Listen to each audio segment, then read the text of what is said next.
He works on React.js, Node.js, Angular, etc., and also is a YouTube content creator. So, over to you, Harshit sir. Okay, thanks, Ghana. By the way, good afternoon, everyone. Harshit this side. So, as Ghana has told you already that I am an application developer at IBM India Private Limited.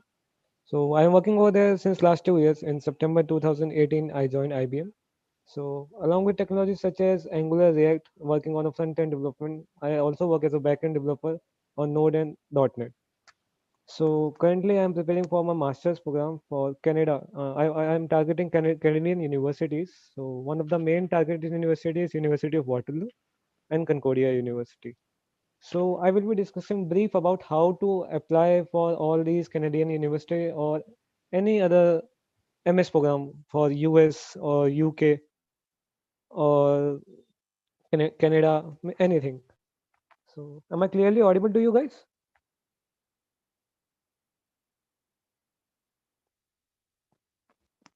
Hello. Yes, sir. You are audible. Okay, okay. I think the mine got muted. Okay then. So first of all, we need to target our bachelors first because for our masters we need to be good in our bachelors. So every university, even it is an average, they will demand you around 70% aggregate in BTech in your own domain. For example, if you are a computer science graduate, we will be applying for computer science. And some of the university even request for BTech computer science with honors degree. So in my case, almost every university is demanding for BTech computer science in computer science with 70% minimum aggregate in last 2 years. So they will not consider first year and second years because first and second years are not more technical part as related to computer science.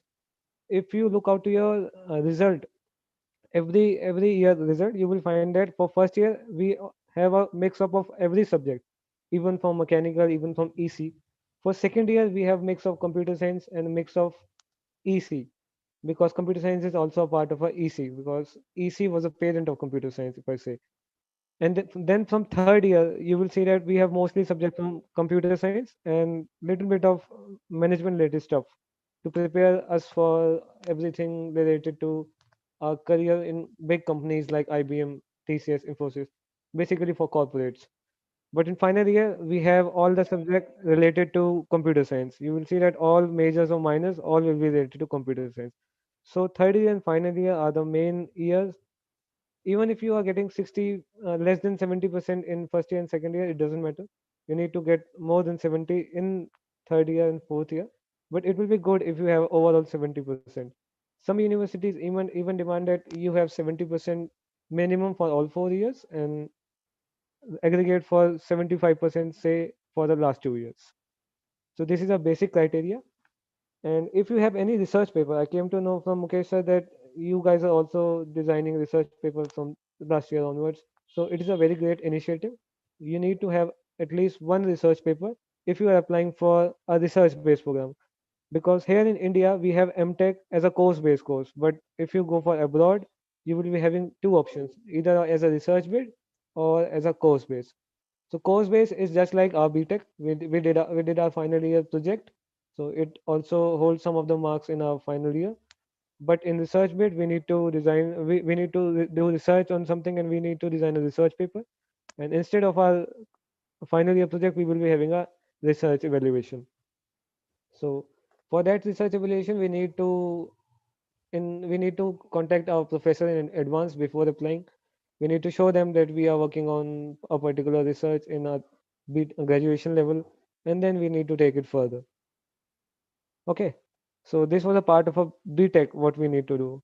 And one more thing, as an extracurricular activity, we need to do some of the basic to say that, yeah, I have a basic foundation of computer science in various other languages. I can code, I can design, I can architect an application. And as well as if I consider US universities, then US university give priority to, I would say, NGO kind of things. We need to be volunteers in NGO things, so it will be a more better option, and you will be having an edge in applications. So this was all required for BTech level. Now, if you want to apply, If I say for Canadian, for Australian, and for European university, you need just IELTS, nothing else. You have to have a 6.5 in band in IELTS minimum with 6 in all. Okay, but if you want to apply for US university, you are not supposed to give IELTS. You are supposed to give TOEFL and GRE. So minimum GRE competitive score is, I would say, 315 or 320, and for TOEFL I think it is 98 or 99 something, because I have not given TOEFL personally. I was not interested for US universities, so I'm not the right person to say. But for rest other continents, for example Canada and Europe and UK and Australia, you need to have a IELTS of 6.5 with no band less than 6. So it is pretty easy to give an IELTS exam. So IELTS is a 2 days exam. So for the first day we have reading, writing, and listening. So in reading there are three parts: section A, section B, section C. So reading would be around 1 hour. So in 1 hour, 1 hour is divided into 20 minutes each. So total 60 minutes. So in all those sections, we will be having 20 minutes each, and then we have to read a passage and answer the questions. It was just like we had a passage in our 12th class English exams, but it is pretty lengthy as compared to our 12th exams. So we need to prepare according to the time and our speed. The second part is speaking. Second part is reading. So reading is, I think I'm done. Second part is writing. So in writing we have two sections. In one section we are given a picture, just like we used to draft a paragraph as on the basis of the picture we were presented in our class 12th report writing exams. So it was just like that. You need to compare two pictures, or you are given only one picture. You need to write what is explained in that picture. We need to take in consideration the tense related to the picture. For example, it is a future tense, then we need to write in future tense. If it is in past, then we need to write in past. Okay. Then is listening. Listening is very simple. I think if you understand your professor's lectures in English, then you can easily score a good score in English.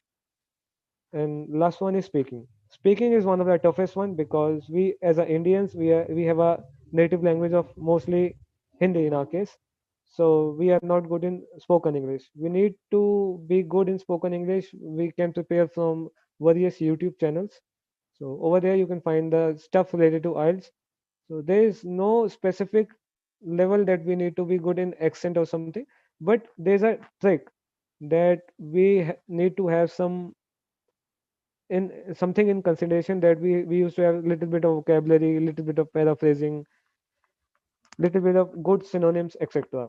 So we can have a good score in English, all in all. So as per the IELTS exam pattern, I think this is pretty much enough. So we have a band scale of 9, maximum band scale, and minimum is required is 6.5.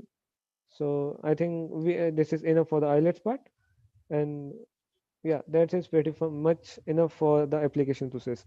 One more thing, one more thing. If you want to consider any counselor or something, better to have a counselor which is known to you.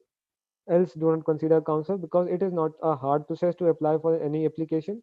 It is just like we fill up any form, like creating an email ID or something. We need to explain everything that what we have done, what we are doing currently, and what we'll be doing. So for the documentation which is required for the application part, we need three documents: a CV, that is curriculum vitae or resume, IELTS official mark sheet, that will be provided by the IELTS organization, which they will be providing you digital copy as well as offline copy. So mostly for if you go for a computer based test, you will not be provided with a offline copy. You will be having a digital copy. But if you will go for a pen and paper test, then you will get a offline copy as well. Along with that, we need a statement of purpose. What is statement of purpose? In statement of purpose, we will define that why we have an interest in computer science, why we opted computer science as a profession, what we did till now, what we are doing right now, and what are we getting from the course which we are opting or which we are planning to apply. So we need to discuss it. We need to discuss it around 700 to 800 words. So sometimes it depends on the university as well. For example, University of Windsor in Canada request it for around 500 words, but just all university will accept you if you have a SOP with 1.5 page or so. Okay. And the last thing which is required is letter of recommendation. So letter of recommendation is a letter which your professor, bachelor's professor will be giving it to you. It will be related to any subject which he or she taught you in your graduation. And do he consider you to recommend? And that is a simple letter. You can get a draft from the Google, find it, and edit it according to your requirements, according to the course taught by you, according to the achievement you get in a particular course. For example, I approached Mukesh sir for a web development domain since Mukesh sir is a PhD holder and he had an interest in web development. So, and I had a maximum marks around 126 from 150 during my bachelor's in web development. And currently, I'm working as a web developer. So, it was a great, it was a star for my application process, I think. So in that letter of recommendation, I requested sir to write that what I achieved during my graduation in web development processes, what I am doing currently right now, and that's pretty much enough for the LOA part.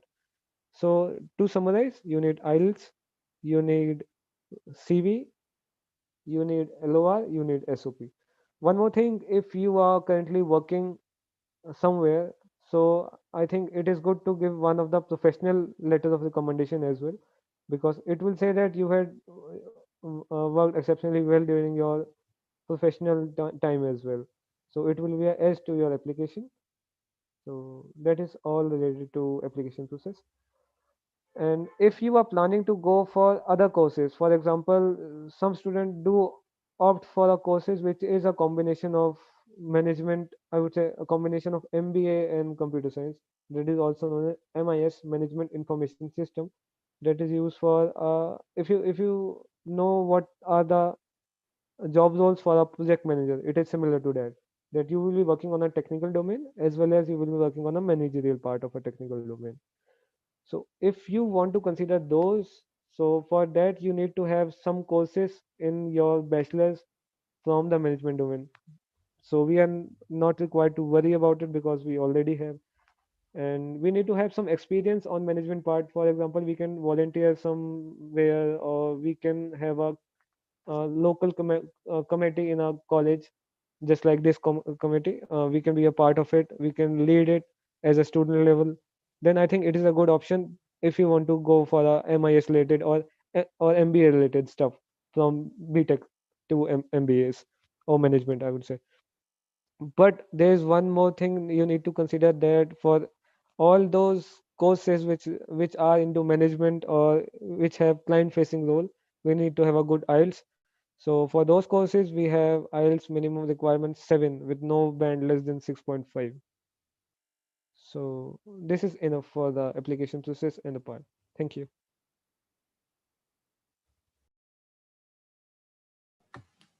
Thank you, Harshit sir, for your valuable time and guidance. Thank you so much, Gyana. Any questions from the students or something, you can freely discuss with me. Anything related to even for the IBM related experience of mine or for the graduation level or for the post graduation.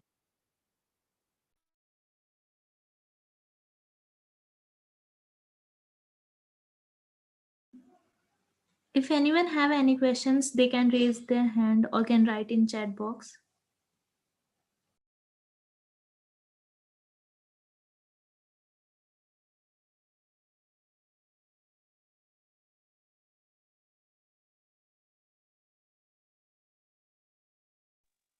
So, hi Surya. Yeah, how I got selected in IBM. So it is a pretty big story. So during my time, there was a recession last year. In 2017, it was highly low market, but somehow in 2018 the market got better, and IBM came as a off-campus drive from Chandigarh, and it was after my graduation in 2018. I graduated in June, and in I think August I got an opportunity to go for IBM campus drive. So we had a email from our own college uh, department that we had an opening, or those guys were organizing a training related to the written exam, and we took that training for 3 4 days. It used to happen at that time. So we trained in that training and we went for the Chandigarh drive. So the IBM part, written part was related to, we had a exam just like we have co-cubes. We have coding, we have English, we have aptitude, everything. Then we have a second round of interview that was technical and HR both at the same time. So, interview was pretty simple, just like TCS and Infosys, every service-based company like interview. The coding questions were not very complex. It was just like printing a odd even number or printing a pattern, etc. Very basic. So getting into an IBM is not hard, but the problem is IBM do hire very less amount of students, because in, I think in North region we were the top selected student, maximum selected student in 2017, because IBM doesn't come to northern region often. Whereas in Bangalore, if you go Bangalore and Hyderabad, IBM is a master tutor, just like we have TCS over there in North.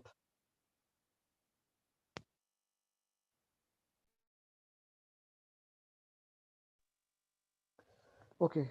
Next question is research work necessary to get into top institute? No. If you want to opt for a research-based course, because there is an advantage of getting a scholarship in research-based course. If you go for US, then I think you can get a scholarship in both research-based and course-based. But except US, you will not get a scholarship for research course-based program. So if you are financially good enough, and you want to go for a career in corporates, then I think research base is not for you, and course base is for you. Just like me, that I want to work for corporates after my post graduation as well, so I will not be opting for research base. And even I don't have a research based background, so I don't think that I would be capable enough of getting a research base. So next question is related to Django and Mun.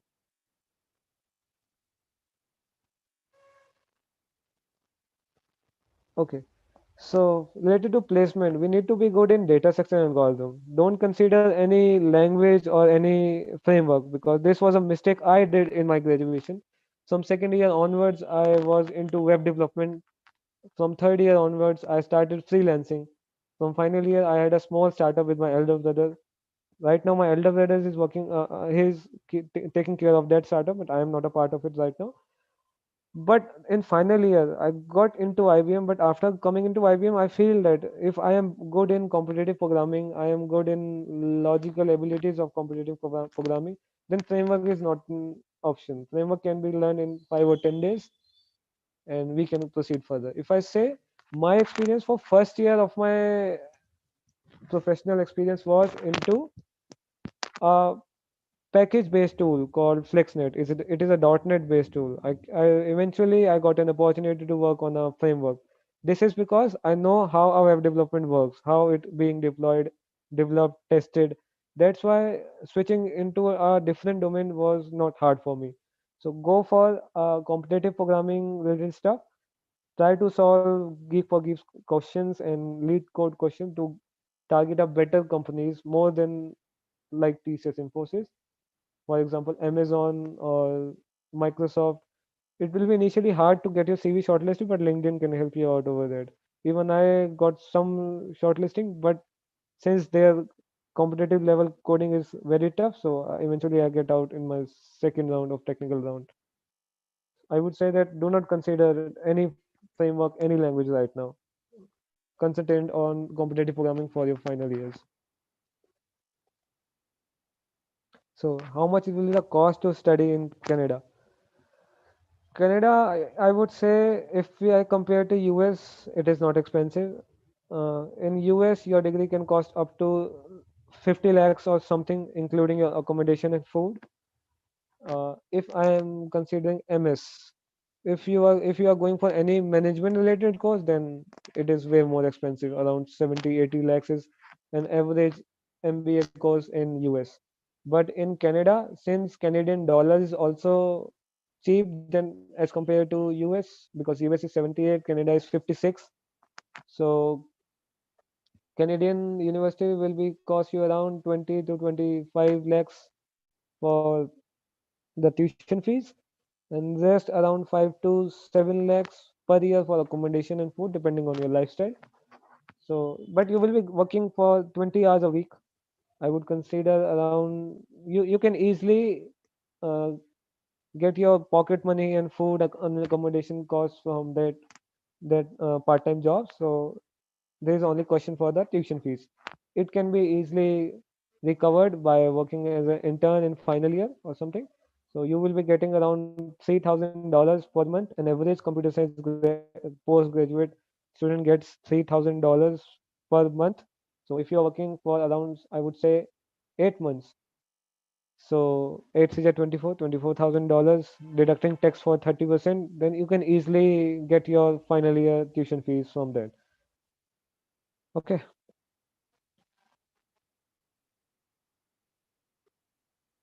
Okay, I will share my LinkedIn profile along with you guys.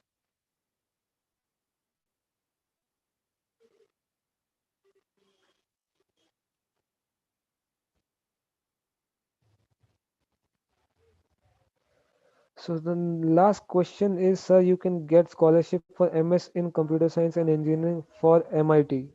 So MIT is one of the, if the MIT is that US university, if you're asking, it is one of the reputed university. So I think for that reputed university, we need to have a good profile. For example, if I consider our own university, we need to be a medaler or something. We need to have at least silver medal or bronze medal so that we could say that we were the top in our state among engineers or something, and then we are pursuing our job in one of the renowned university. Then only you can get even get a chance to study.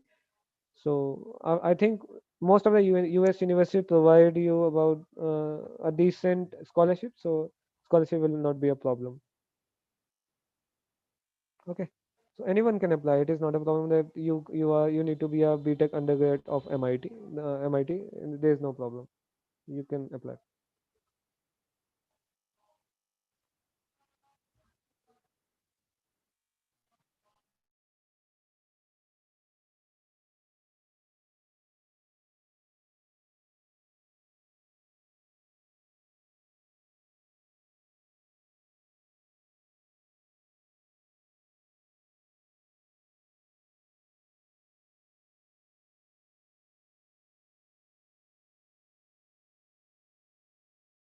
Thank you, sir.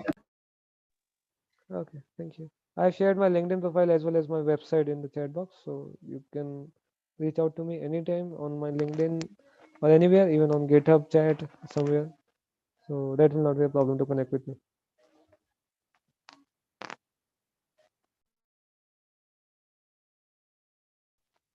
Anything else? I think questions are completed.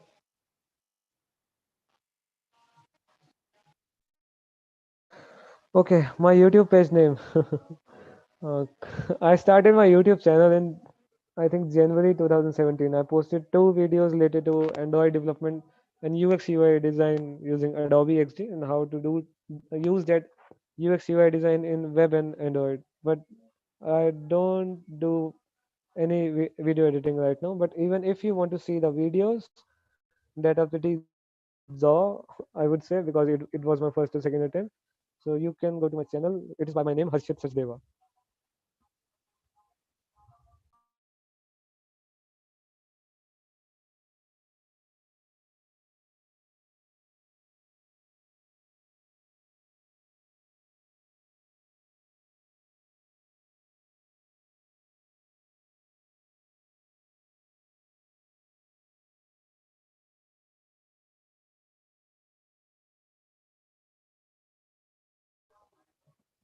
Anything else, guys? Any interview? Because you can ask me related to any interview experience from TCS. I have been to interview from Wipro, from IBM, from Samsung. Even Samsung, I was a part of it. And if you want to know about the startups, I was a part of Rivigo interview. I was a part of delivery interview. So anything related to computer science.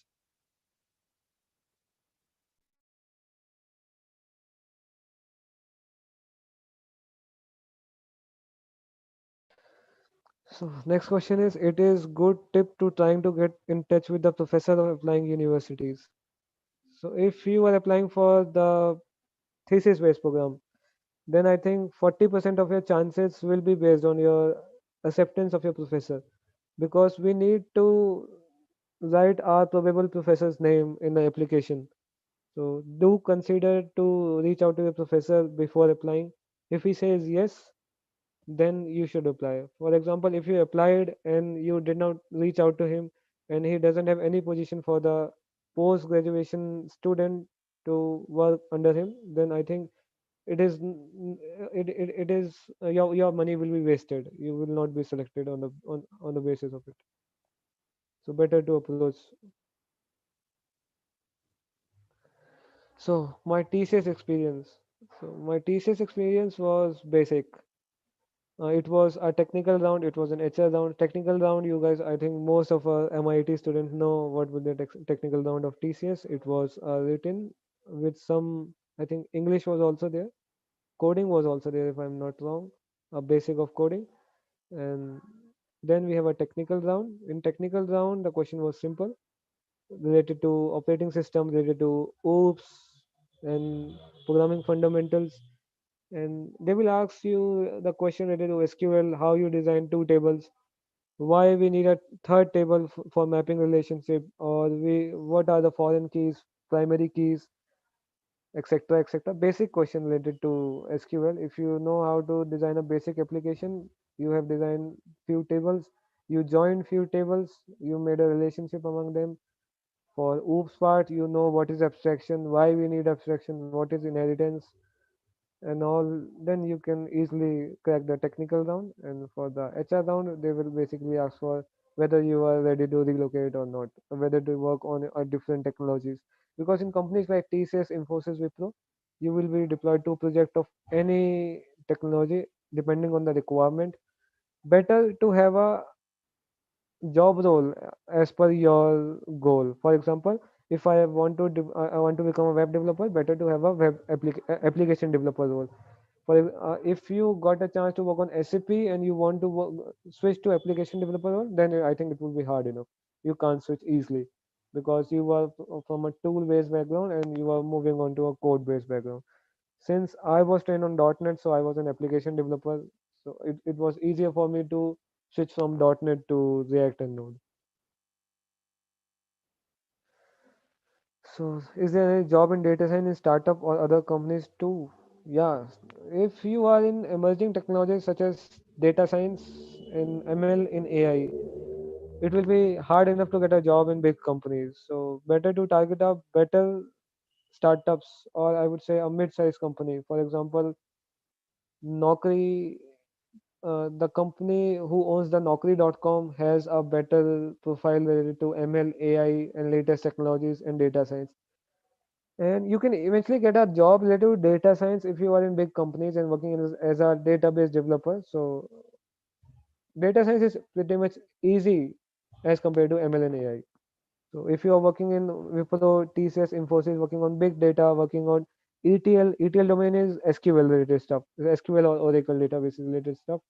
So you can easily upskill yourself inside the organization training platform available, and you can ask your manager that you want to work in data science, and you can easily switch. Else, if you want to work on data science on initial level, initial days of your career, better to work for startups.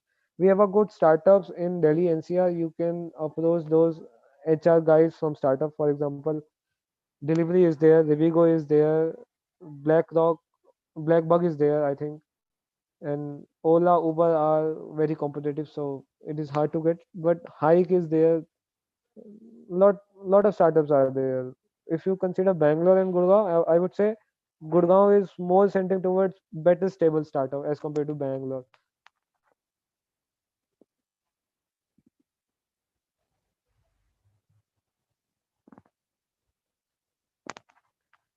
Yeah. Any other questions? Yeah. There's one more. What are you thinking to do after your MS? So my thinking is I eventually want to settle in abroad, because in India we have a IT sector. We would say 9 to 5, but it is not really a 9 to 5 job. You have to work even on Saturdays and Sundays sometimes. I had a very bad work-life balance since last 6 months, from March to I think September or October. I would say I was working even on Saturdays and Sundays. So I thought of moving out. Eventually, I had to move out because working at an MNC, you will be getting an on-site opportunity. You will be eventually settling down somewhere in abroad.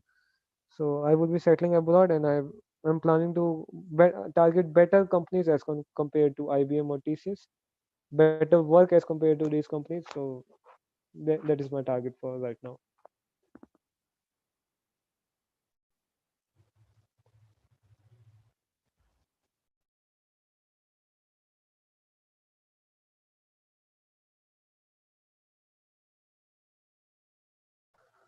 Anything else, guys? Questions are done.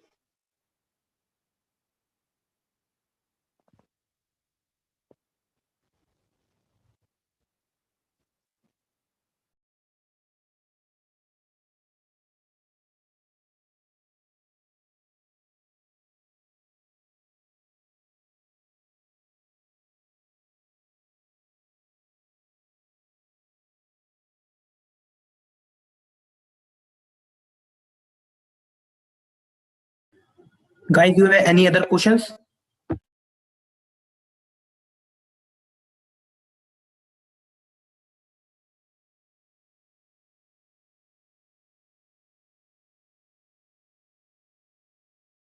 Thank you, sir. Thank you.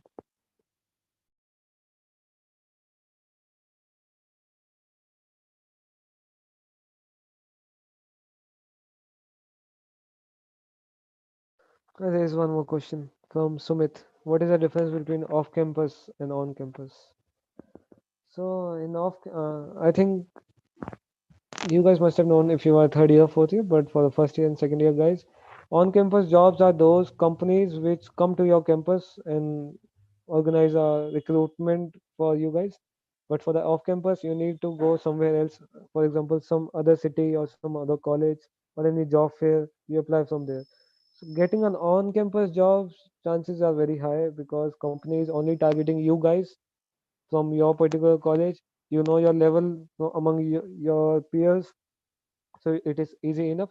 But if you are going off campus, you will be getting more colleges. For example, if I ask about Meerut, then I would say that we are a decent enough colleges. We know that we have a good stuff as compared to other. So we have a competition from Vidya and BIT in our area. But if I say my experience related to Chandigarh University, there were a hell lot of colleges from Ambala, from Ludhiana, from we were from Meerut, somewhere from Haryana as well. Some of the people even come from very remote locations. And Chandigarh University also had a very big computer science department, so it was a very competitive part. But there was a lot of hiring on that day, so we eventually got selected. As compared to the process is same for both on campus and off campus. You need to give a written examination, and then you will be having a technical round and HR round. But for the written examination, there will be a amount of student being placed. For example, for MIT, if Wipro is coming, they would consider 100 student to clear written examination.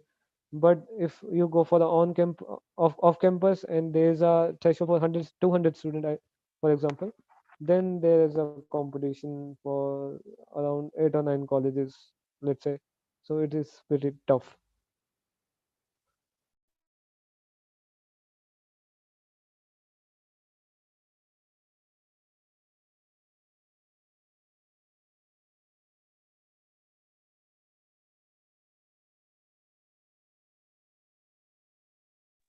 So can we opt for MS in cybersecurity in Stanford or any other universities, only cybersecurity rather than studying whole MS in computer science syllabus? Yes, cybersecurity is a different domain if you go for MS. So for cybersecurity, you need to show your relevant experience, even a personal experience, I would say. if you have done any certification, for example, RHCHA, Red Hat Certified System Administrator, or Cisco Certified System Administrator, then I think you can apply for cybersecurity. Along with that, since we have a strong holding of a computer science graduate degree, so we can easily get into any cybersecurity. And cybersecurity has less competition as compared to MS in computer science.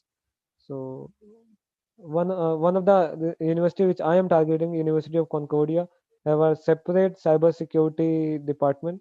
It is a very famous department in Canada.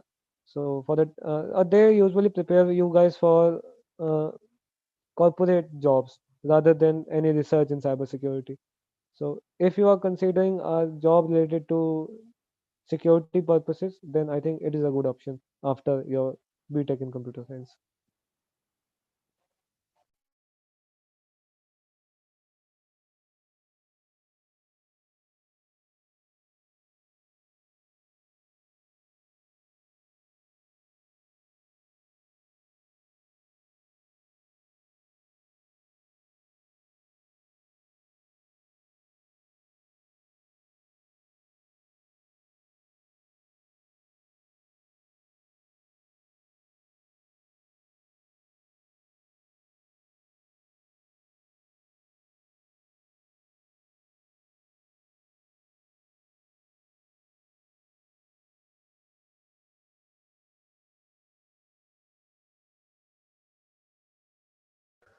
One more question. Is a big confusion between financial aid or scholarship? Can you please tell us? So it is a synonym for the scholarship. Aid is a synonym. So there's no difference between financial aid and scholarship. It is based on your performance in your MS, or it is based on your performance in your masters, in your graduations. So there is no difference.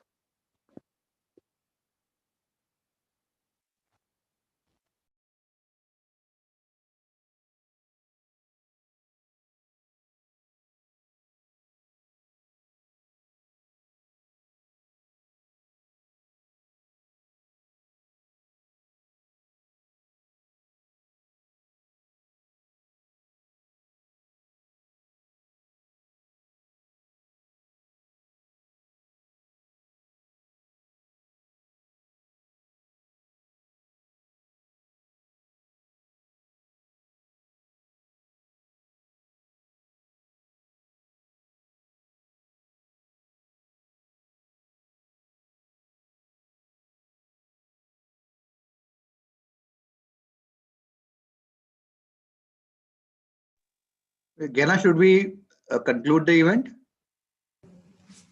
Yes, sir. So thank you, Harshit sir, for taking out time for us and guiding us. And thank you to all the participants for joining in us. Thanks, everyone.